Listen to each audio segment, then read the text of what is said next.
They're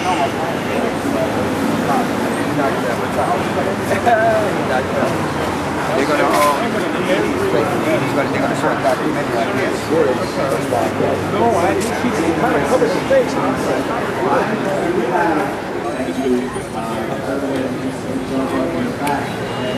Where's Jeremiah? You know, I've been here for an hour and a half, and Jeremiah was supposed to meet me here.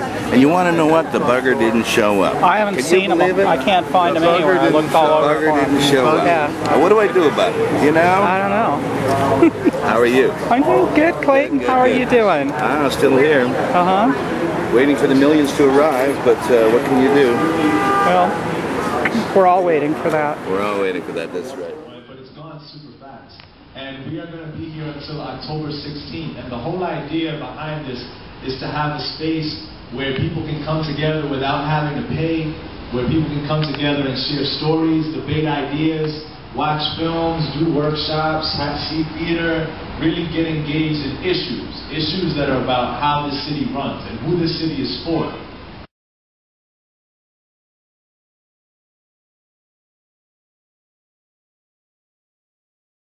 Thank you, Omar, very much. It's Omar's last night, actually, as lab team member here, and we've been very thankful for the programs he's organized.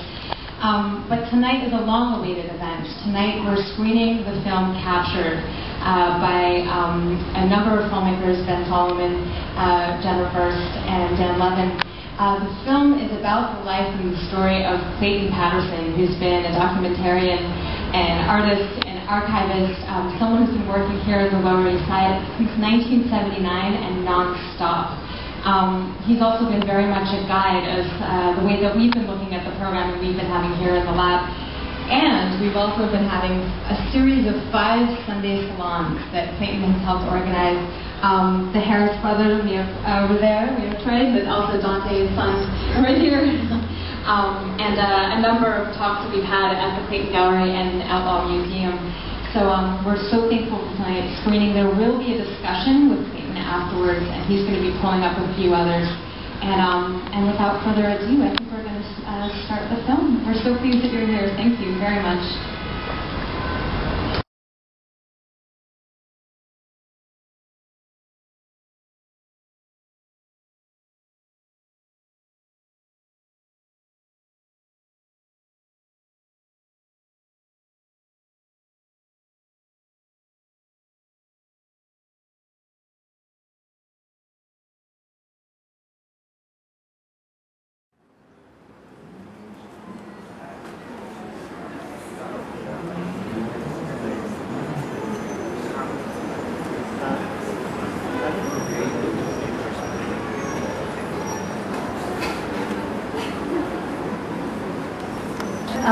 It really struck me, there's a part in the film where you said that documenting the hardcore scene really attuned you into knowing sort of where the action is.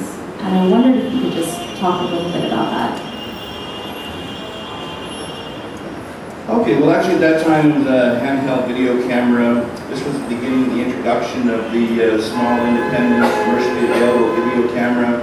Prior to that, you always had a big quarter pack, and then you had to have the sound guy and the lighting person.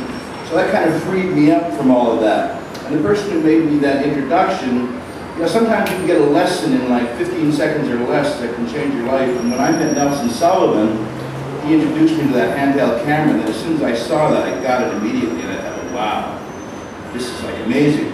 And then following that, by doing the hardcore scene, and being in the pit and like that, you had to like learn how to focus fast, move with the action, and not get the camera kicked apart. So that, and then there was also a flow of energy that goes with these kind of movements. And so after doing the hardcore scene for a while, like you can see that Bad Brain show, and you know, the interesting thing for me about those shows is it's about one person with one camera and one point of view. So really what you're trying to do is capture as much as you can with one camera. Like, you know, you can see like Martin Scorsese shooting the Rolling Stones or something. He's got 20 cameras and every possible angle taken care of. But it's kind of like peeling an apple where you're trying to unpeel the whole piece and in a continuous peel and never have a break. And that's how I used to think of shooting these shows. So the idea is to try to capture the whole band, and then when you move from one spot to the next, you want to keep the camera steady somehow, you want to keep it in focus, you want to keep it moving. So that experience really helped by the time I got to shooting the riot, because then, you know, you have the flow of the cops coming down the street, hitting somebody in the head, and then you don't want one of these camera shots that you know where it's going kind of like all over like this, you can't follow it, so you have to try to learn how to be steady and careful and like that. So that hardcore scene and shooting that allowed me to learn that. And like I say, I think the other amazing thing, and this is like certainly what I try to pass on to the youth, is the idea of one person, one camera can actually capture a lot and do a lot, and you don't really need the whole big production. One of the things that I try to also get across to the kids, especially the kids in the Lower East Side, like Dante down there from Hollaback TV, is that you can make a difference with the camera. You know, you can be an individual in a crowd, you can capture something that can really change the whole society or change the history or can have a major impact.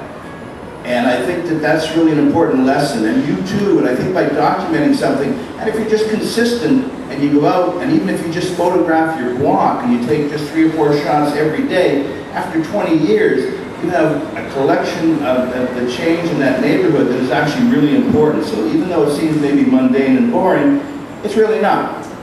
Oh yeah, I can go on for a long time, so we'll get to the next question.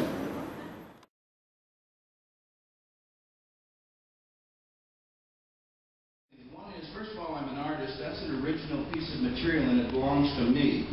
And because of that, I own the copyright and I own the rights to that tape. And it isn't just something that because the police come to your door and they start knocking on your door and you're going to get arrested and they say that we want that. Well, this is a democratic society. You cannot have that because I'm an artist and it's mine.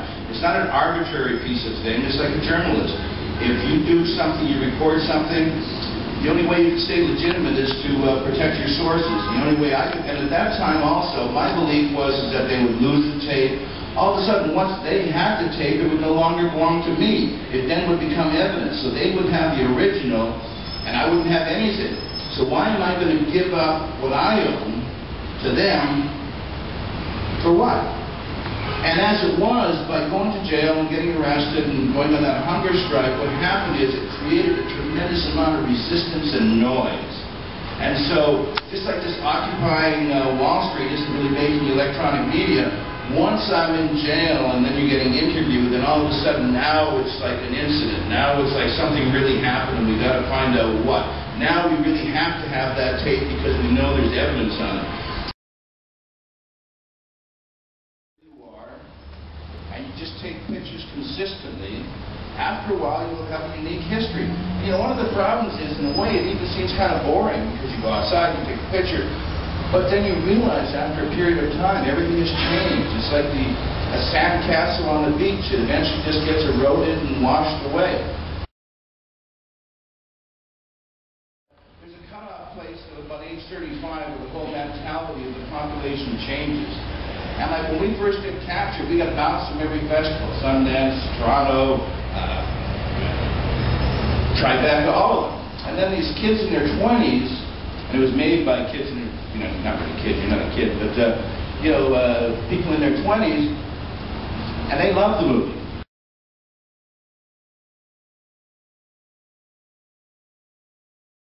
Done in an independent way. I've never had any really commercial support or support from the institutions or anything else. That's why in this particular situation I was blessed with Roseanne and Stephanie, the people from the Guggenheim Museum, because this is one of my first entries into the legitimate world. So I'd like to thank Roseanne and the other curators for that, opening that door. But I've always been on the outside. And this was done by a person by the name of Aaron. He has a store called the New York Thing. They printed 500 of these. And this is just a small collection of pictures that I took in front of the front door. And in these pictures, I've taken hundreds of these pictures. And it's amazing, because for an inner city, it goes all the way from 14th Street to the Brooklyn Bridge. And you'll see people that have gone to East LA or somewhere like that and photographed maybe a few M13s or whatever. But in doing the Lower East Side, I've done like, you know, all kinds of crews, 333, 501, 666, XXX Kings, just a whole bunch of those crews, as well as Latin Kings and Nietas and La Familia, and just a whole cross-section of all the different cultures that exist in an inner city. So I was really blessed by doing that door. And doing the front door pictures was kind of like sharing with the neighborhood. And it was really a blessing. And that's one of the other greatest blessings I've had in my life, is to be able to document all those people over a long period of time. And some of those kids that you see like that were there, they were like grade 1 in the schoolyard. Well, they're now adults and have children that are, you know, growing up from there.